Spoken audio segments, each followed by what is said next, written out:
Интернет желесіндегі сайттардан алынған ақырқы маалыматтар менен таныштырабыз. Аны мен Алмагүл Эркебай кызы айтып берем. Саламатсыздарбы?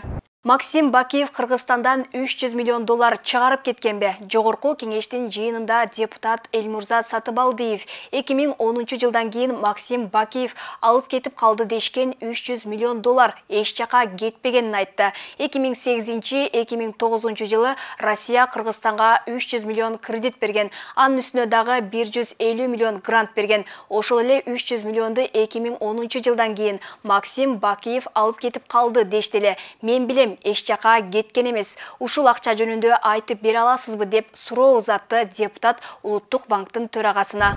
Бул акча жөнүндө айтып бере аласызбы, Улуттук банктын төрагасы?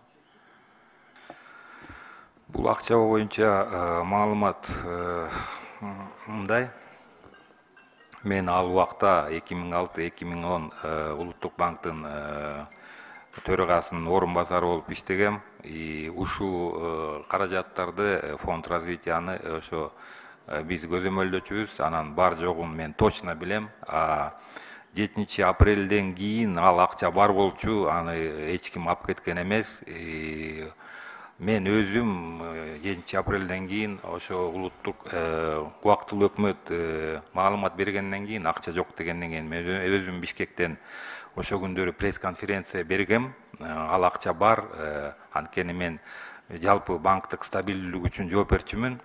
Паника вкладчиков болбосун деп мен ошондо алардын маалыматын четке каккам. Анткени чындык мындай болчу, ал каражаттар 300 миллион доллардын примерно 80 миллион доллары Камбарат агесине сакталган. Калган 220 миллион доллары бизде Кыргызстанда бар болчу. Анын ичинде 190 миллион доллары Улуттук банктын счетторунда болчу. 30 миллион доллары коммерциялык банктарда депозит аркылуу ошо фонд развития жайгаштырган. Мен ал маалыматты ошондо айткандан кийин мени сразу эле кызматтан алышкан. Мага кылмыш иш козгоп туруп, анан кийин мен камалгам да, ошо боюнча да. Бирок кийин бүт обвинениянын баарын менден снимать эткен, анткени анын баары жалган болгон да. Мелис Мырзахматов саясатчы катары критке чабылып чүнчүп калыптыр. Өткөн парламенттик шайлоодо улуттар биримдигин эл колдобой койгону белгилүү. Мелис Мырзахматов саясатчы катары четке сүрүлүп, жандаган коомдук ишмерлери, тарапташтары жүз берип кеткени кандай? Кара Баатыр учурда бийликке ыктай албай, же оппозицияга өтүүгө жүрөгү дабай, эки ортодо чайналып калыптыр. Сын айтайын десе, коррупциялык эскиштери көтөрүлөт. Аргасы кеткенде эмне кылат? Өзүнүн ордун таппай, кыйын абалда калганы жашыруун эмес. Кыскасы, Мырзахматовдун критке чабылган кез экен. Чүнчүп жылкыңа карап ышкыр дейт. Ошон үчүн убагында дардаңдабай, алына жараша жүрүш керек болчу. Баса Атамбаевдин доорунда коррупцияга айыпталып, кылмыш иштери козголгондо качып кеткен. Ошондой эле ишенимди биротоло жууп салган тура. Сот чечиминен кийин Кашкар Жунушалиев Бишкектен качып жоголду. Койташ окуясы боюнча сот отуруму жүрүп атат. Акыры чечим чыкты. Кашкар Жунушалиевди күч менен алып келүү тарзинде. Буга чейин экс-министрди эркелетип келишкен. Сокенин буйругу менен кыйла жарманы чалышып, жергиликтүү элди эзип жиберишкен эле. Орозбек Опунбаев да жоопко тартылыш керек. Ал эми Кашкар Жунушалиев Бишкекте эле бет кап тагынып, кепканы баса кийип, жашынып жүргөнү каңкууланган. Сотко мажбурлап алып келүү чечими чыккандан кийин качып жоголуптур. Сыягы сыртка чыгып кетти окшойт. Эгерде кармалса, керт башына айыптоолор илинип, камалып кетиши ажеп эмес эле. Ток этерине келсек, Койташ коогалаңында башкы күнөөкөр Сооронбай Жээнбеков болору, ага карата дээрлик көрсөтмөлөр берилери эмитен айтылууда. Чоң чатактар алдыда окшойт.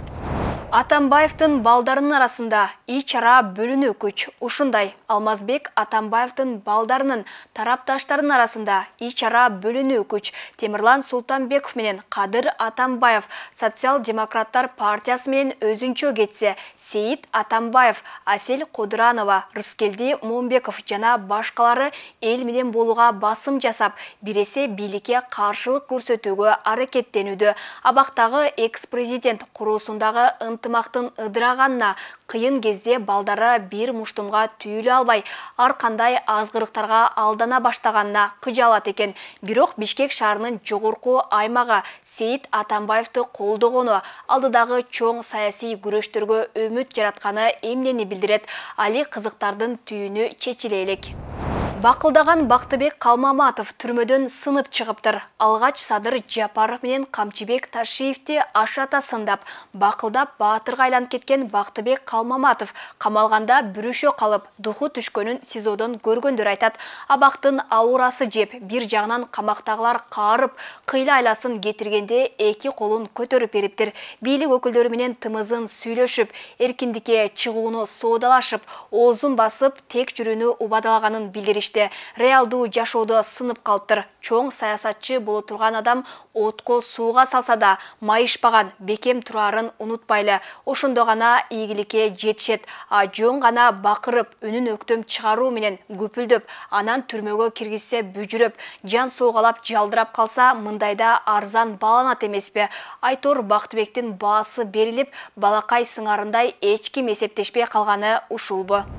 Жапаровдун Фейсбуктагы комментарий талкуу жаратты. Жогорку кеңештин депутаты Исхак Масалиев Фейсбуктагы жеке баракчасына «Уйдет Глеб Игоревич уйдет» деген жазуу менен сүрөт жарыялады. Масалиев андан тышкары ар бир жетекчи бир күнү кызматтан кетерин, бирок аларды жөн эле кызматтан албастан ишиндеги каталары үчүн кетирүү керек экенин кошумчалаган. Сүрөт талкууга алынып, министрлер кабинетинин төрагасынын отставкасы тууралуу ойлор жазылууда. Алардын бири өкмөт башчы кызматтан кетсе да акча топтоп алып кетет деп жазган. Бул комментарийге Акылбек Жапаров жооп кылып, мындай сөздөр үчүн жооп бериши керектигин айтты.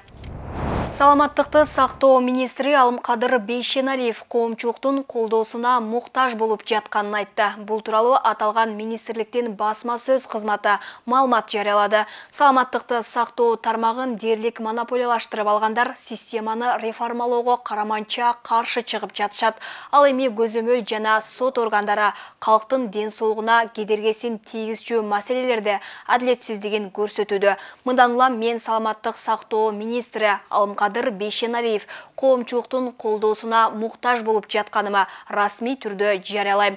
COVID-19 апатынан калкты куткарууда саламаттык сактоо системасы канчалык деңгээлде жан кейтерлик абалга түшүп калганын жон терибиз менен сездик. Бул апат алида болсо стелс омикрон сыяктуу жаңы штамдары менен кезектеги сокууга даярданып жатканы ойлондурбай койбойт. Мындай коркунучтарга саламаттык сактоо министрлиги даяр турушу керек. Анткени доктор Исманкуловдун клиникасы сыяктуу монополиялык мекемелер апаттан элди куткара албайт. Биз бир гана коронавирус эмес, эл арасында өнөкөт көйгөйгө айланган жүрөк кан тамыр ооруларын, неврологиялык дарттарды дарылоочу заманбап бейтапканаларды түзүүгө ынтызарбыз. Мында адилеттүү чечимдери менен колдоонун ордуна көзөмөл жана сот органдары тескерисинче нигилизм тарапты жактоодо, муниципалдык менчиктин башында турган мэриянын чечимдерин көзгө илбей, саламаттык сактоо тармагына таандык болгон мекемени бошотпой жаткан көз доктор